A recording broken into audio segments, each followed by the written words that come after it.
Hi, hope you're having a great day. You're watching JG Entertainment, and for this video, I'm going over Puss in the Boots' Last Wish 4 weekend. And it's actually doing amazing. So yeah, I'm going over the 4 weekend, which is the MLK weekend because it was a holiday weekend. So I'm going over that, which is really great for the movie's box office. So yeah, I'm going to go over all that and all the amazing stuff that you see in the dome now. Like it crossed 250 million globally. I'm going over that and the amazing like up percentage that it went up this weekend. So yeah, let's just go over it. I think you're really gonna love it. So yeah, let's get started. So, starting domestically, Puss in the Boots' Last Wish added $14.5 million on its 3-day weekend, which is a 6.8% upgrade from last weekend, which is awesome for its 3-day weekend. For its 3-day weekend, I don't know what I'm doing with its 3-day weekend. So yeah, that's really awesome. This once again means that it's bigger than its opening weekend because the movie opened with 12.4 million, and like I mentioned, this weekend it made 14.5 million for its 3-day weekend. So that's just really amazing. The fact that it was able to beat its opening weekend again for its third week in a row because it is the fourth weekend. So yeah, that's just super awesome. The movie is doing amazing. It's holding so well. So yeah, just keep that in mind. Now, because it was a holiday weekend, Monday counts into the weekend and everything. So how much money did it just do Monday by itself for the holiday of Monday of the MLK thing, which is really nice. A really nice holiday that I think it's really nice to just have it. So the movie made $4.5 million for this past MLK Monday, which is super awesome. That's a really nice money. For comparison, The Greatest Showman made 3.7 million back when it was first released, back in 2019, I think. And that was a really nice hold. That was super amazing. So yeah, that's really awesome. Now, how amazing is this for this movie? Well, the movie went up 295.1% from the last week's Monday, which is amazing. The fact that it was able to go up that much, almost tripling what it did last Monday, I mean, that's something incredible and something crazy. So yeah, you're trying to see how well the movie's holding, and this holiday weekend definitely helped it a lot. So that's really awesome for this movie. This means that for its 4-day weekend, the movie did $18.9 million, which is just amazing. That means it added $18.9 million for its 4-day weekend into its domestic total, which is super awesome. It's just really adding up that money and piling it up, and it's bigger than its opening weekend, which is even amazing. Now, this means that the domestic total right now stands at $111.9 million, which is a really nice total. And it's crazy to just think about it because when the opening weekend first started, the first numbers came in that it opened at with 12.4 million. The total gross estimate for this movie was at 85 million. Everybody was like, if it gets to 85 million, the movie will be lucky. And it's so great to think about it because right now we're at 111.9 million, and the movie's still going super strong. So that's just crazy. And this really gets to show you how big of the holds have been and how the weekends going up and up is definitely helping this movie a lot. Like, how is it 4 weekend bigger than the third weekend and bigger than the opening weekend? I mean, that's just really crazy. Now, with the domestic total being 111.9 million, that means that it has officially beaten Encanto's domestic total, which was at 96.1 million. So that's really awesome. It got to beat Encanto's domestic total, and it got to beat the Bad Guys total, which came out earlier this year, which made $97.5 million for its domestic total. So yeah, it's really awesome that it got to beat both of those movies for this weekend. And in fact, this upcoming Saturday is going to outgross Lightyear's $118.3 million domestically. So that's really awesome. It's about to be outgross Lightyear, which is pretty cool. And once this happens, this upcoming weekend, that means that all top 3 movies of the pandemic era will be by Universal, which is amazing. That's so cool. With the other 2 movies being Sing 2 and Minions 2. So yeah, that's just super awesome, meaning that Universal will be the new king of animation, or at least the new king studio of the animation, which is super incredible. And this hasn't happened before. So that means that Disney and Pixar are definitely losing their touch with animation, at least when it comes to box office wise. And that's just crazy. I mean, they got to release Lightyear, which is a Toy Story brand, and that's still it failed.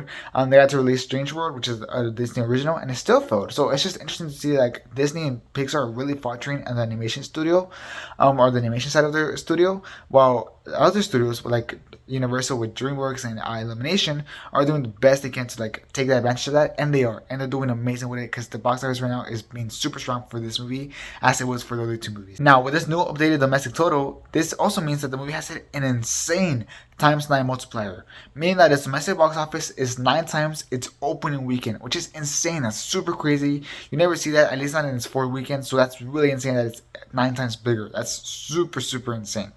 And with these legs, the movie is estimated to end up between 160 to 180 million dollars domestically, which is super super strong. And once again, I'm trying to remind you of how the movie was estimated to only make 85 million after its opening weekend, and it seems like it might make 100 million more than that, which is insane. This definitely means that it's tracking to surpass the original's domestic total, which was at 149.3 million dollars, despite the fact that the original one was more expensive. So that's really awesome.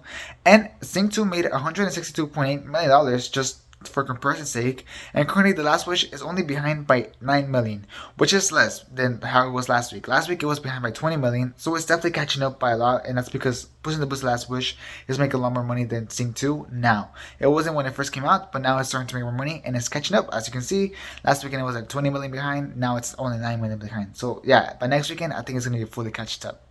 And The Greatest Showman went on to make 174.3 million, once again for comparison's sake, and currently The Last Wish is ahead of 13 million from the exact point that The Greatest Showman was in right now.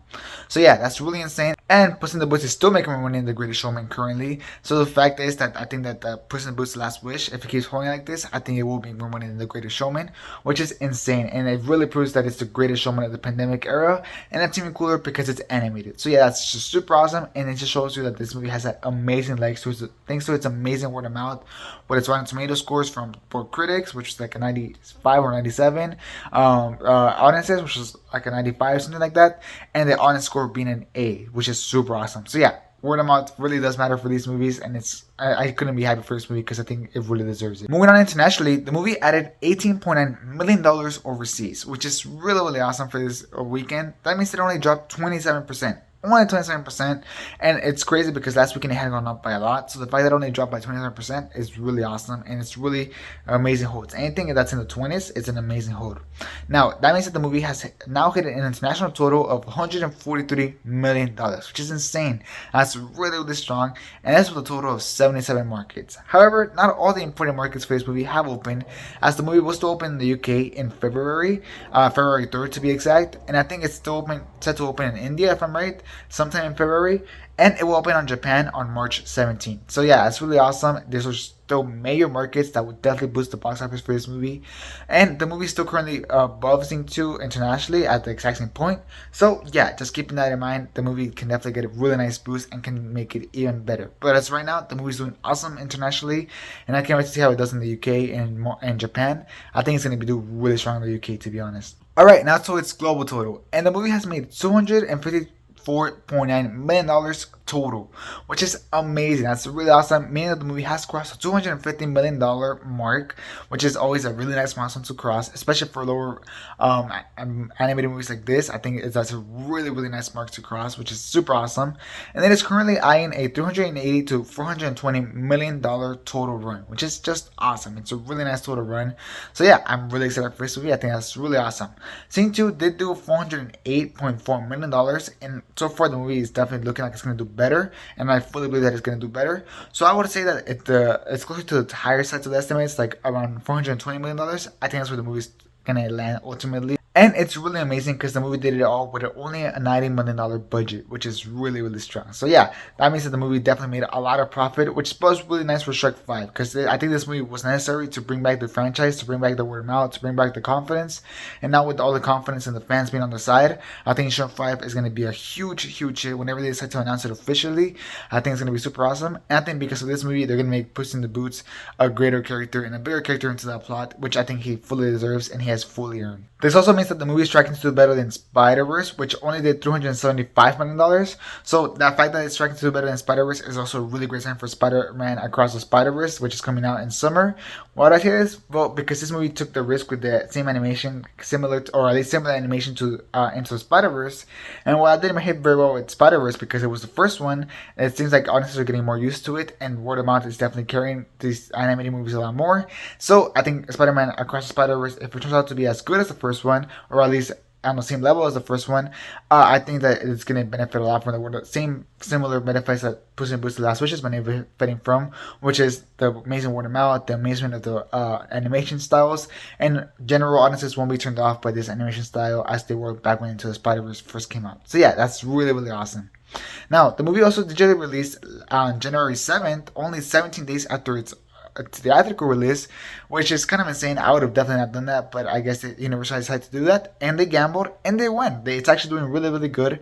As even after the whole week of the movie being in PVOD, which means premium video on demand, the movie continues #1 on all PVOD platforms, which is amazing. It's really awesome. That includes iTunes, Vudu, YouTube, all that type of stuff. It continues to be #1.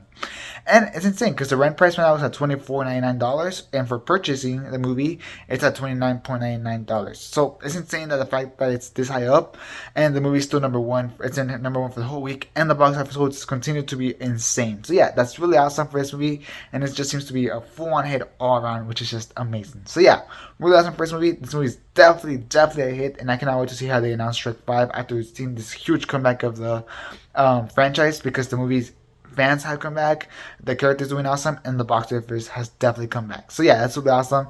Awesome win for DreamWorks, and it just shows you that Universal right now is the king of animation studios. So yeah, tell me what you think about it down in the comments. Are you happy for this success of Puss in Boots: Last Wish? If you have seen it, what do you think about it? And tell me any other things that you just want to talk about down in the comments about this movie's box office. Something I would be very curious to hear it. So yeah, tell me that down in the comments. As well as please leave a like if you enjoyed this video. It will be very helpful. So please leave a like and subscribe for a lot of content. That would be very helpful. A lot of box office videos coming every single week after we get new box office numbers. Not much of other stuff on other animated projects, as well as just like movies in general, especially Marvel and all that type of stuff. I think you'll really enjoy those videos, and I don't think you'll regret subscribing. So yeah, definitely make sure to subscribe. And yeah, that'll be it for this video. Thanks for watching. Hope you have a great rest of your day, and this is Entertainment out.